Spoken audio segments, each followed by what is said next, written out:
So you are not a drop in the ocean. You are an entire ocean in one drop. That is a quote from Rumi, a mystic who is near and dear to my heart. So where are we sourcing from? Where is that place where we get our sustenance every day, that place where we dwell?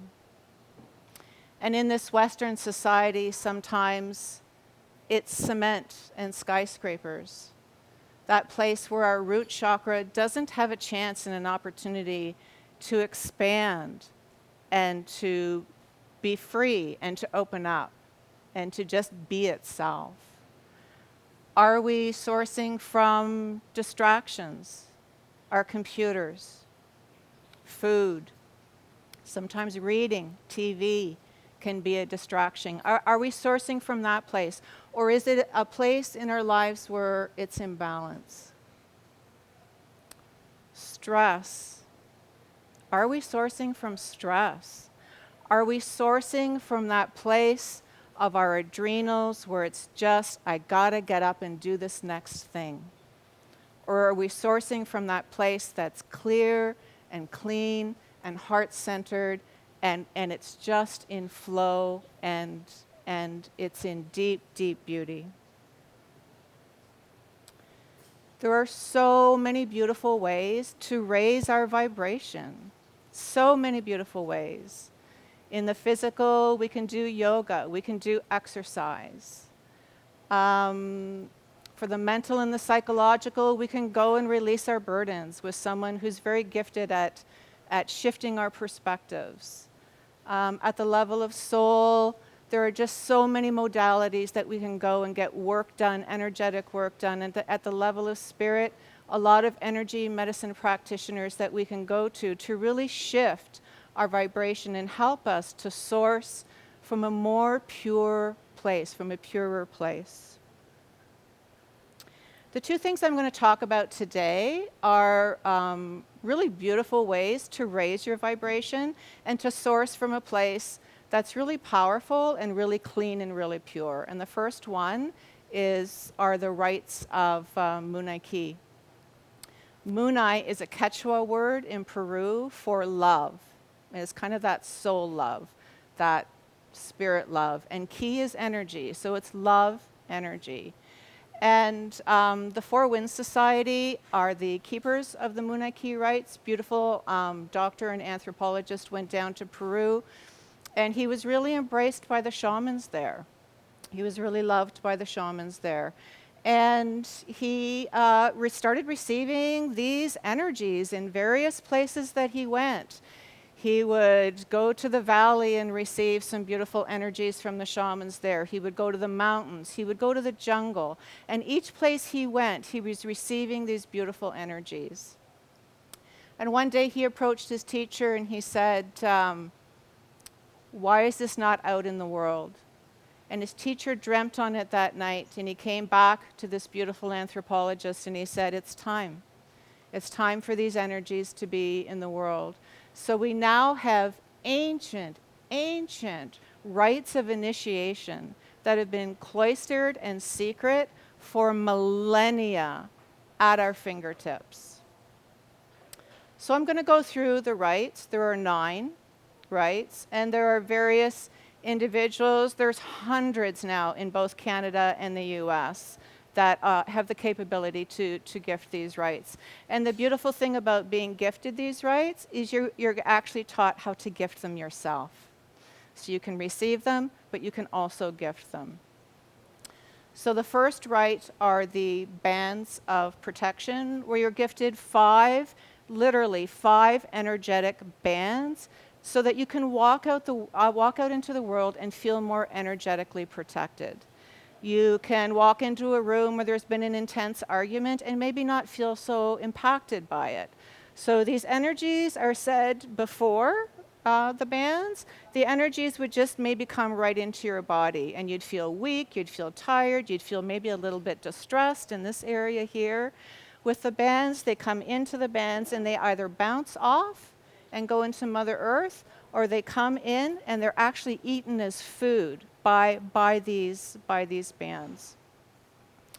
The second rite are the healer's rite. And the healers are a lineage of healers that do deep, deep, beautiful healing work. And with this particular rite, you are gifted the opportunity to sink more deeply into the healer that you are. I believe every two-legged person on this earth is a healer in some capacity. When a child is hurt, you pick them up, and where on your body do you hold them to? Right. You don't pick the child up and hold them to your knee. No. We know. We just know. So it gives you the ability to find that healer that you are, but in a really beautiful way, it gives you that ability to find that next step in your healing journey. Where's that next place where I require healing and something to work through and to shift very, very personally for myself. The third rite are the seer's rites. And the seer's rites gift you the ability to see through the eyes of your heart. And I don't know about you, but in our Western world, where do we tend to see from? Right. We tend to see from our mind. And that's a beautiful place, but it's not meant to be 100% of the time. So with this rite, you're gifted the ability to literally see through the eyes of your heart, where there are filaments from your third eye to the back of your neocortex, and from your neocortex down to your heart. And once this is awakened, you go to that deep, deep seeing place where you're sourcing from your heart. And it can also enhance the way that you see. Some people are seers. Some people it's very kinesthetic. Some people it's olfactory. They just know there's a shift in energy by something that they're literally smelling. So everybody's way of seeing is very different, and that can be enhanced through this rite as well. The fifth rite is the harmony rites.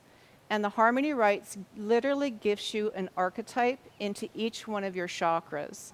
And I'm not going to go into the chakra system. If you don't know it, you can Google it yourself, but it's amazing energetic systems in your body.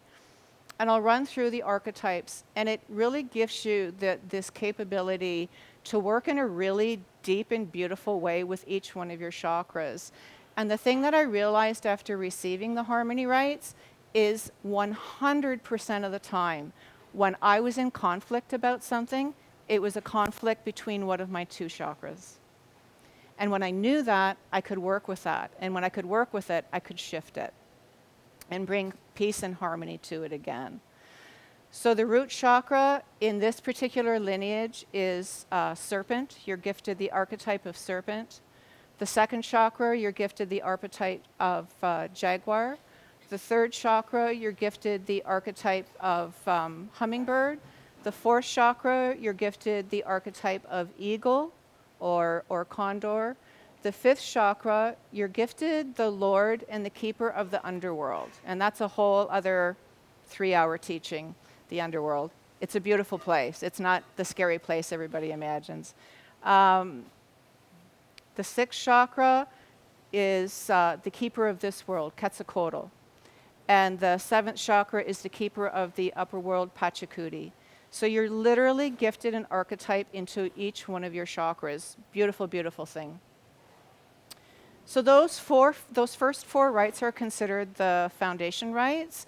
The fifth rite are the keepers. We now move into the keepers.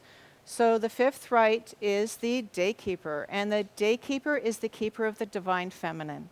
It's that ability to get you deeply in touch with the men and the women who were the medicine keepers and the people who walked the earth in that really gentle way. The next rite are the wisdom keepers, and these are the keepers of the divine masculine. They are said to dwell, their energy is said to dwell on the top of mountains. That clearest energy on this earth is at the top of mountains. And I don't know about you, but there tends to have been in my life a bit of wounded masculine. So this is an opportunity to really source and taste pure divine masculine energy. And it's a very powerful and beautiful thing. The next keeper are the earth keepers. And the earth keepers dwelled on this earth when it was first formed, and they are said to have stood as tall as trees. And energetically, they still exist. And when I received the Earth Keeper rite, I knew that my husband was an Earth Keeper. And when you receive this rite, you can think of someone in your life as like, oh my God, I know that person's energy now. They literally are stewards and keepers of this earth. And it provides you with this high vibration to do the same. How are you going to be steward and keeper of this earth? The second last rite are the Star Keeper's rites. And here you're gifted a meditation that literally connects you with your star and literally connects you with the vibration of the star beings and that celestial place. There are no words for that vibration. And once you've tasted it, you can taste it over and over again. It's exquisite. And the final rite in Munay is the Creator's Rite. And before 2008, the Creator's Rite could only be gifted spirit to human. It was not possible to be gifted human to human. And in 2008, that shifted, where now we're able to gift the Creator's Rite human to human. And you are able to taste the energies and the vibration of pure creation. And there are no words for that. There are no words. And what happens after receiving that rite is you begin to source from that really clean, beautiful place. And when you create from that really clean, beautiful place. Rather than there being duality, equal and opposite, you create from that pure source place. So those are the rites of Munay. And you can Google Munay, and if you're interested in receiving the rites, be in contact with somebody who'd be willing to gift those to you. There's no words for the difference of vibration before and after receiving these rites. The other rite, before I do that, I just want to speak quickly about the personal shift that I found I went through with both Munay rites and cosmic rites. I had spent my whole life sourcing from the outside in. Everything was from the outside in. Am I measuring up from their perspective in? So it was sourcing from the outside in regarding information, sourcing from the outside in regarding validation, and sourcing from the outside in regarding my sense of self. And with these rites and with these healings, I literally source now from the inside out. And one of the beautiful speakers previously talked about sourcing from the inside out. And I can't tell you what an incredible difference it is to just be that clean source. Your sense of self is from the inside. Your sense of validation is from the inside. Your sense of information, where you gather your information from, is from the inside. And that is a powerful and beautiful thing. So I want to talk about cosmic rites now. So cosmic rites, Munay rites are very, very ancient. They're very old. Cosmic rites are new. And it was a few years ago that all of a sudden, really, really beautiful vibrations can be gifted and managed on this earthly realm. And before that, we just couldn't have managed it. We just couldn't. And now we can. There's been a big shift globally, and now we're just in that place where we're able to do it. So the cosmic rites are 5 rites. They're energetic. They've been energetically transmitted to various individuals, sacred people who walk this earth in a sacred way. And so they're of the new vibration. The first cosmic rite is Radiant Heart. And Radiant Heart gives you the ability and the vibration to feel from those deeper chambers of your heart and to align yourself with cosmic love energy, which is very, very different than Hollywood love and even the love that you feel for your child is a very beautiful thing. This is at a cosmic level, and there's no words to describe where your heart goes when you receive this rite. The next rite is the cosmic rites, and the cosmic rites gives you the ability to perceive the energies and the vibrations of the space between matter. And there are some folks that feel that the space between matter is more important than matter itself. Many, many spiritual traditions speak of this. And from that cosmic realm, you're actually able to taste those energies. It's a very powerful experience. The next rite is the rite of infinity. And here you are able to actually access various spiritual realms that you could not access before. Very, very powerful. Gifted from Silkentai Mountain in Peru. The next rite are the Waykeepers' rites. And the Waykeepers gift you the ability to see in a way that there's nothing that the Waykeepers there's nothing that happens cosmically that the Waykeepers don't have access to and don't have knowledge of. So we have our Akashic records, the Waykeepers have the cosmic records. And then the final rite is the rite of Earth Star. And she is indigenous, she stands as tall as a mountain, she is both cosmic and of this world, and there is no injustice in this world that she can't fix and manage. So I'm feeling my time is at an end, and if you're feeling cosmic rites is something that you're attracted to, this part is not going to be in the video, y'all, but November 3rd in Canada, I'm doing cosmic rites. So this is not going to be in the video, and Robert gave me permission to say this. So I just want to thank you so much, and I have a final quote.